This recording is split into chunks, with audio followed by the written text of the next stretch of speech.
এজন্য যাদের বাড়িতে বুড়ো বুড়ি বাপ আর মা বেঁচে আছে, খবরদার তাদের পেছনে পয়সা ব্যয় করতে দ্বিধাবোধ করবেন না। বাপ যদি মারা যায়,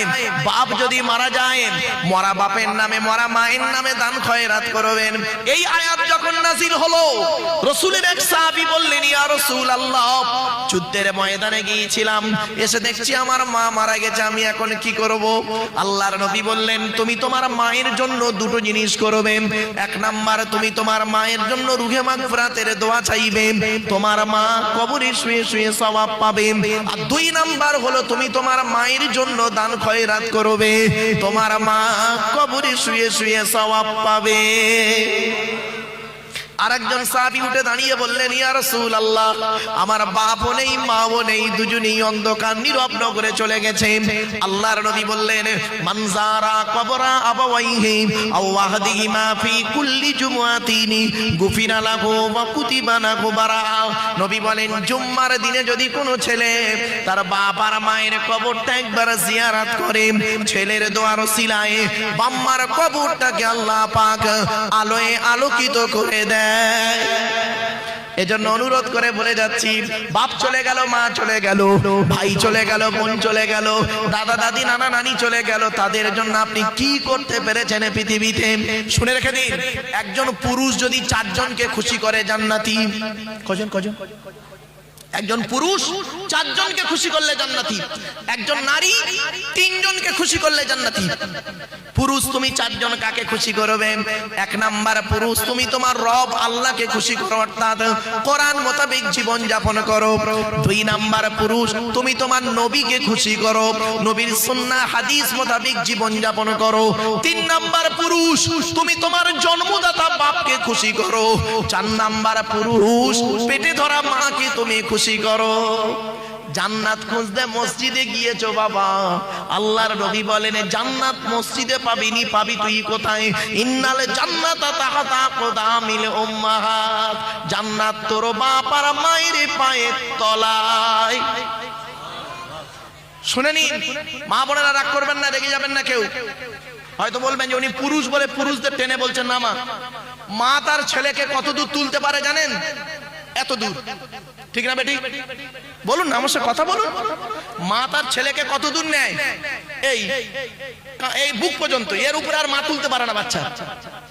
আর বাপ তার ছেলেকে কোথায় নেয়? কাঁধে, কাঁধ থেকে আবার মাথায়। বাপ বলতে চায়, বেটা রে, আমি গরিব ছিলাম, আমি অনেক দূর যেতে পারিনি ভবিষ্যতে, তুই আমার কাঁধে বস, আমার মাথায় বসা, আমি যেখানে পৌঁছাতে পারিনি তুই তার থেকে আরো দূরে পৌঁছে যাও দূর ভবিষ্যতে, আল্লাহ খুশি হবে। জোরে বলো। আগে ভালো ছেলে হন, পরে ভালো জামাই হবেন। আর আমরা এখানে দেখবেন ভালো জামাই হতে পেরেছি, ভালো ছেলে হতে পারিনি। ঠিক না ঠিক? আমার শ্বশুর কি বলে জানেন? আমার শ্বশুর লোককে বলে আমার জামাই খুব ভালো, আমার শাশুড়ি লোককে বলে আমার জামাই খুব ভালো। আর আমার জন্মদাতা বাপটা কি বলে শুনবেন? ওকে জন্ম দিয়ে পাপ করেছি। পেটে ধরা মাটা কি বলে শুনবেন? ওর পেটে ধরে ভুল করেছি। কেন? যে মা 10 মাস 10 দিন পেটে ধারণ করলো, গর্ভে ধারণ করলো, নিজের পেশাবের উপরে সেই মা, আমার পেশাবের উপরে আমার মা ঘুমালো, আমাকে তার বুকের উপরে আশ্রয় দিল। যে মা রাতকে দিন, দিনকে রাত করে খাটলো, আর যে বাপ মাঠে খেটে খেটে মাথার ঘামকে পায়ে ফেলে নিজের মুখের আহার কেটে খাইয়ে মানুষ করলো, সেই বাম্মার জন্য আপনি কি করেছেন? বাপ চলে গেছে, মা চলে গেছে। আমি আপনাদেরকে একটা প্রশ্ন করব, কেউ রেগে যাবেন না, দয়া করে একবার হাতটা তুলবেন কাদের বাম্মা মারা গেছে, অথবা বাপ মারা গেছে, অথবা মা মারা গেছে, অথবা বাম্মা দুজনে মারা গেছে। হাত তুলুন। লজ্জা করছেন কেন? বাম্মা মরে গেছে, হাত তুলতে লজ্জা? নামান। আমিও আপনাদের মধ্যে একজন পিতামাতা হারা সন্তান। 2019 সালে অক্টোবর মাসের 3 তারিখ শুক্রবার 5:30টার সময় আমি আমার বাপকে হারিয়েছি। 2023 সালে জুন মাসের 28 তারিখ বৃহস্পতিবার বগুড়া ঈদের দিন বেলা 11:30টার সময় আমি আমার মাকে হারিয়েছি। আমি আমার বাপের এবং মায়ের জানাজা আমি পড়িয়েছি। এই পৃথিবীর জমিনের আমার মরা বাম্মার মুখ পৃথিবীর শেষ লোকটা যে দেখেছে, পৃথিবীর শেষ লোক যে দেখেছে আমার মরা বাম্মার মুখ, সে হলাম আমি। কারণ আমি কবরে নেমেছিলাম মাথার দিকে, আমি জীবনের শেষবারে দেখে মরা বাম্মার মুখ দেখে শরীয়ত মোতাবেক কাফনটা ঢেকে দিলাম। শুনে নিন, আপনারাও আপনাদের বাম্মার শেষবারে দেখেছিলেন মরা মুখটা, দেখেননি? সত্যি কথা বলুন, এখানে বসে দাঁড়িয়ে যারা মিথ্যা বলবেন না দয়া করে। মরা বাম্মাকে যে ওই যে মাটি দিয়ে চলে এলেন, আসার পরে আজ পর্যন্ত কোনোদিন পৃথিবীর কোনো ব্যক্তিকে অন্তর থেকে আব্বা বা মা বলে ডাকতে পেরেছেন? আরে শ্বশুর কোনোদিন বাপ হতে পারে না, শাশুড়ি কোনোদিন মা হতে পারে না। শ্বশুর তোমার বাপ হয়েছে 20 বছর পরে তার মেয়ে দেবার কারণে, শাশুড়ি তোমার মা হয়েছে 20 বছর পরে তার মেয়ে দেবার কারণে। তোমার বাপ হয়েছে মায়ের পেটে এসেছিলে যেদিন, সেই দিন থেকে। তোমার মা হয়েছে মায়ের পেটে এসেছিলে যেদিন, সেই দিন থেকে। সেই বাম্মার জন্য আপনি কি করেছেন? আল্লাহর কোরআন কি বলছে দেখি। আল্লাহর কোরআন জানিয়ে দিচ্ছে, আল্লাযীনা ইউনফিকুনা আমওয়ালাহুম বিল-লাইলি ওয়ান-নাহারি সিররান ওয়া আলানিয়াতান ফালাহুম আজরুহুম ইনদা রাব্বিহিম ওয়ালা খাউফুন আলাইহিম ওয়ালা হুম ইয়াহজানুন। 3 নম্বর পারা 5 নম্বর পৃষ্ঠা 13, 14, 15 নম্বর লাইন, সূরার নাম সূরা বাকারা। কোরআন জানিয়ে দিয়েছে টাকা পয়সা সর্বপ্রথম তোমরা ব্যয় করবে যাদের পিছনে, রাতের বেলা দান করবে, দিনের বেলা দান করবে, গোপনে দান করো, প্রকাশ্যে দান করো। আমি আল্লাহ আমার কাছে রয়েছে উত্তম বদলা। তোমাদের কোনো ভয় হবে না, তোমাদের কোনো চিন্তা থাকবে না। আল্লাহ নিজেই বলছে, বান্দা শোন, ওয়া আনফিকু মিম্মা রাযাকনাকুম মিন ক্বাবলি আন ইয়াতিয়া আহাদাকুমুল মাউতু ফায়াকুলা রাব্বি লাউলা আখখারতানি ইলা আজালিন করিব। সূরা মুনাফিকুন 28 নম্বর পারা। কোরআন বলছে মৃত্যু আসার আগে টাকা পয়সা ধন সম্পদ গুলোকে আল্লাহ রাস্তায় দান করে যা, গরিব ফকির এতিম মিসকিনকে দান করে যা, কাফনের কোনো পকেটে নেই। এজন্য কি করেছেন, কোরআনে যেখানেই নামাজের কথা বলা হয়েছে, অনেক জায়গাতে নামাজের পরেই বলা হয়েছে আতুজ যাকাত, আকিমুস সালাত ওয়া আতুজ যাকাত। নামাজ আদায় করো, নামাজ কায়েম করো, যাকাত দাও। অনেকে যাকাত দেয় না, এজন্য যাকাত না দিলে তাদের যে কি শাস্তি। ইন্নাল্লাযীনা ইয়াকনিজুনা যাহাবা ওয়াল ফিদ্দাতা ওয়া লা ইউনফিকুনাহা ফি সাবিলিল্লাহ ফাবাশশিরহুম বিআযাবিন আলীম। সূরা তাওবার মধ্যে ব্যাপক আলোচনা আছে। এজন্য অনুরোধ করে বলে যাচ্ছি, নামাজ পড়বেন, সাথে সাথে যাকাতটাও দেবেন। যাকাত না দিলে কি ক্ষতি জানেন? ছোট্ট দুটো ছড়ার মাধ্যমে বলে দিচ্ছি, বলবো? আরে ভাই বলবো কি বলুন না? হ্যাঁ, একবার দরুদ শরীফ, আল্লাহুম্মা সাল্লি আলা।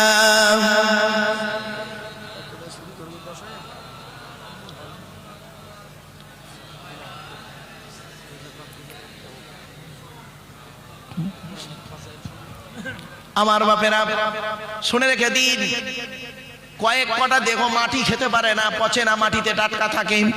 কয়েক কটা দেখো, 1 নাম্বার হলো নবীদের দেহ মোবারক, নবীদের দেহ মোবারক মাটি খেতে পারে না। 2 নাম্বার হলো শহীদানদের দেহ মোবারক মাটি খেতে পারে না, টাটকা থাকে। 3 নাম্বার হলো মোকাম্মাল কোরআনে হাফেজের দেহ, মোকাম্মাল কোরআনে হাফেজের দেহ মাটি খেতে পারে না, টাটকা থাকে। এজন্য অনুরোধ করে বলে যাচ্ছি, ও আমার মা বোনেরা, বাবাজিরা শুনে নিন, যদি একটা সন্তান হয়, ওই সন্তানকে অন্তত কোরআনে হাফেজ করাবেন। কেন জানেন? এ কোরআন এমন এক কিতাব, সারা বিশ্ব কোরআন কিনে গবেষণা করছে, সবই রয়েছে এই কিতাবের ভিতরে। দুঃখের বিষয়, আমরা এই কিতাবকে নিয়ে গবেষণা করিনি, আমরা নিজেদের মধ্যে শুধু মারামারি করতেই ব্যস্ত। এজন্য অনুরোধ করে বলে গেলাম, 3 নাম্বার হলো মোকাম্মাল কোরআনে হাফেজের দেহ মাটি খেতে পারে না। 4 নাম্বার হলো হাক্কানি আলেমের দেহ মাটি খেতে পারে না, টাটকা থাকে। 5 নাম্বার হলো মুয়াজ্জিনের দেহ, 12 বছর যদি কেউ নিঃস্বার্থভাবে আযান দেয়, ওই দেহ মাটি খেতে পারে না, টাটকা থাকে। 6 নাম্বার হলো হালাল খানিওয়ালা মানুষের দেহ মোবারক মাটি খেতে পারে না, টাটকা থাকে। এজন্য অনুরোধ করে বলি, নামাজ শুধু পড়লে হবে না, নামাজের সাথে সাথে যাকাত দিতে হবে। চলুন দেখি, তোরা দে যাকাত, দে যাকাত, দে রে যাকাত, যাকাত না দিলে তোরা পাবি না নাজাত। অসুবিধা হচ্ছে? বলবো না, বন্ধ করে দেবো? হবে? একবার তাকবীর দেন, নারায়ে তাকবীর। তোরা দে যাকাত, দে যাকাত, দে রে যাকাত, যাকাত না দিলে তোরা পাবি না নাজাত। ধনী তোমরা খাবে সুখে, ধনী তোমরা খাবে সুখে, গরিব গুলো মরবে দুঃখে। ধনী তোমরা খাবে সুখে, গরিব গুলো মরবে দুঃখে। গজব দিবেন তাদের উপর স্বয়ং খোদা পাক। তোরা দে যাকাত, দে যাকাত, দে রে যাকাত, যাকাত না দিলে তোরা পাবি না নাজাত। দুনিয়াতে তোর কত বাড়ি ছিল, অনেক টাকা কড়ি। দুনিয়াতে তোর কত বাড়ি ছিল, অনেক টাকা কড়ি। আখিরাতে দেখবি গিয়ে, আখিরাতে দেখবি গিয়ে শুধুই খালি হাত। তোরা দে যাকাত, দে যাকাত, দে রে যাকাত, যাকাত না দিলে তোরা পাবি না নাজাত।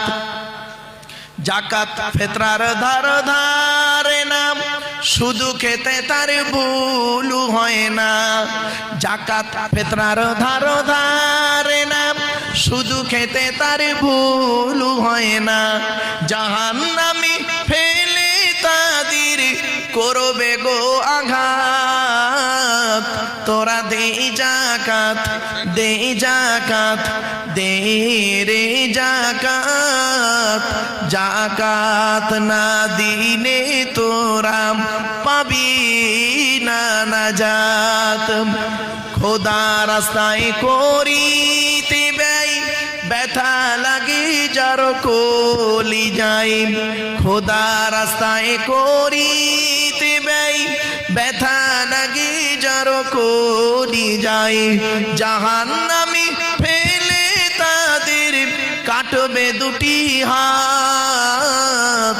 তোরা দে যাকাত, দে যাকাত, দে রে যাকাত, যাকাত না দিলে তোরা পাবি না নাজাত।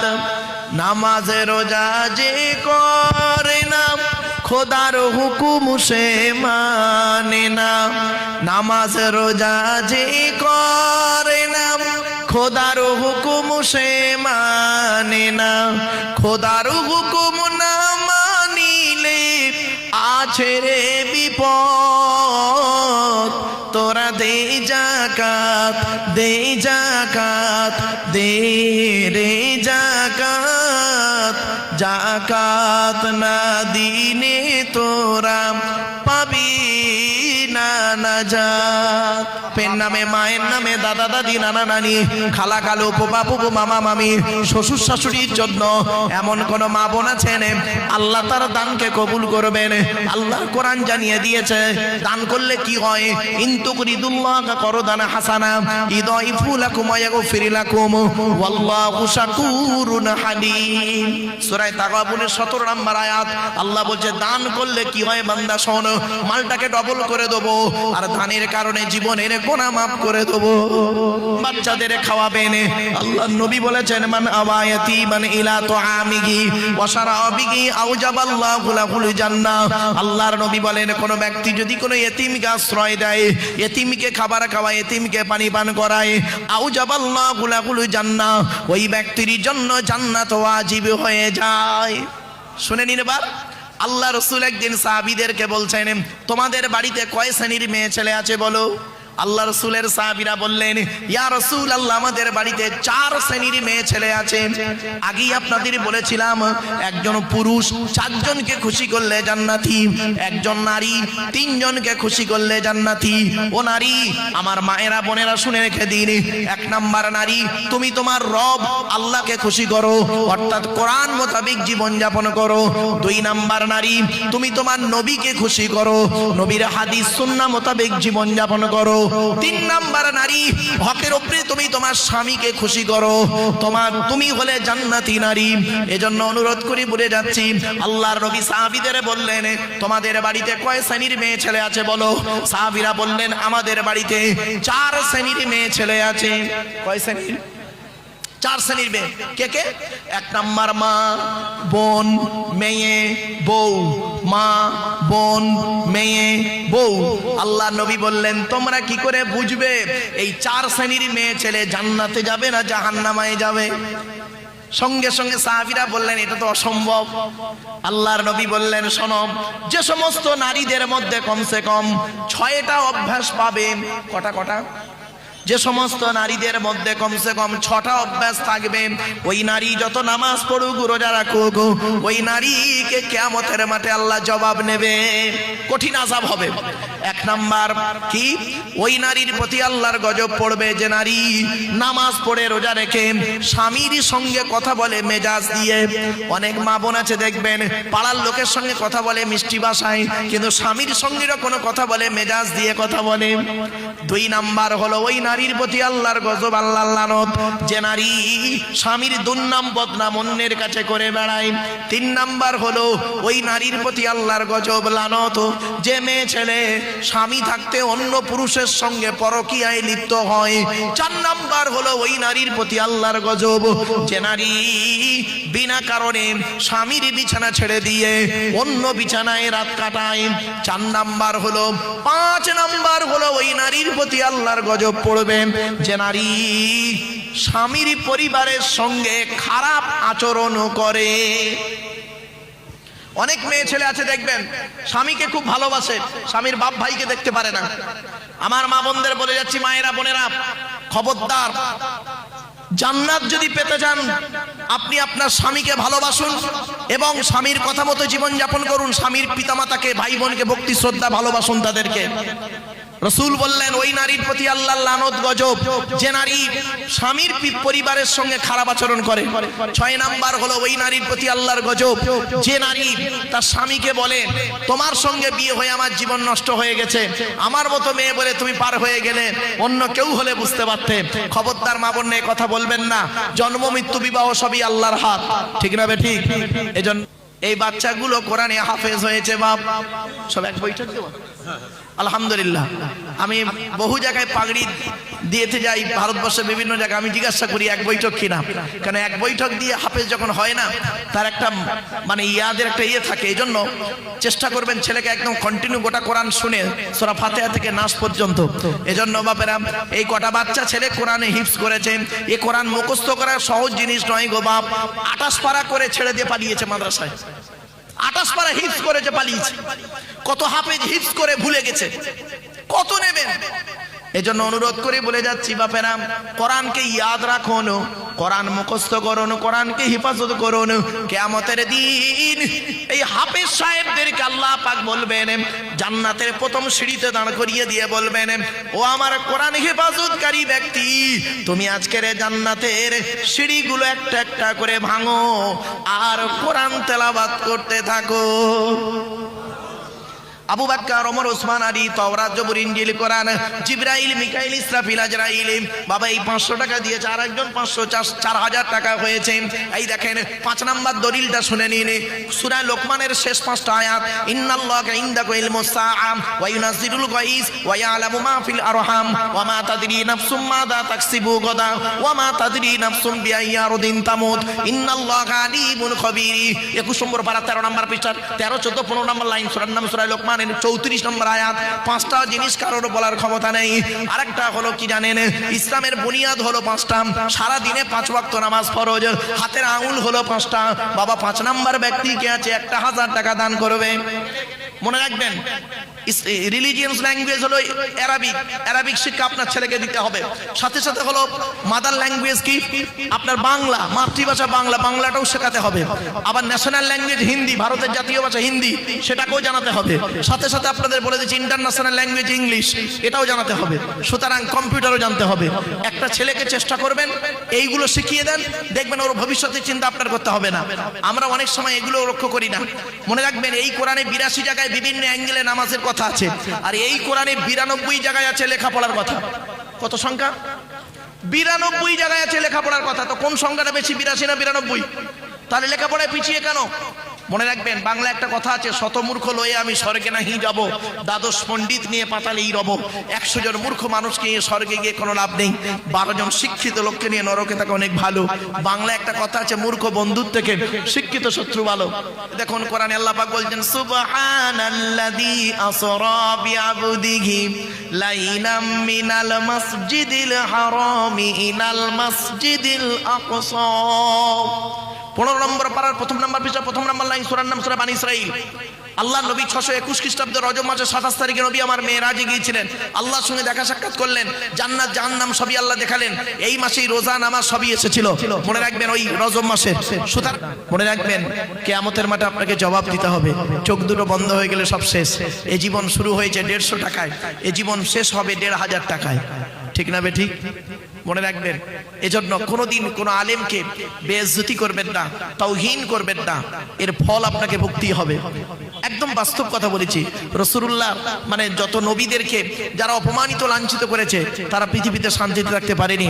কোনো আলেমকে, হাক্কানি আলেমকে যদি বেইজ্জতি করেন, বাজে কথা কটু কথা বলেন, বাপেরা তার জবাব কিন্তু আপনাকে দিতে হবে।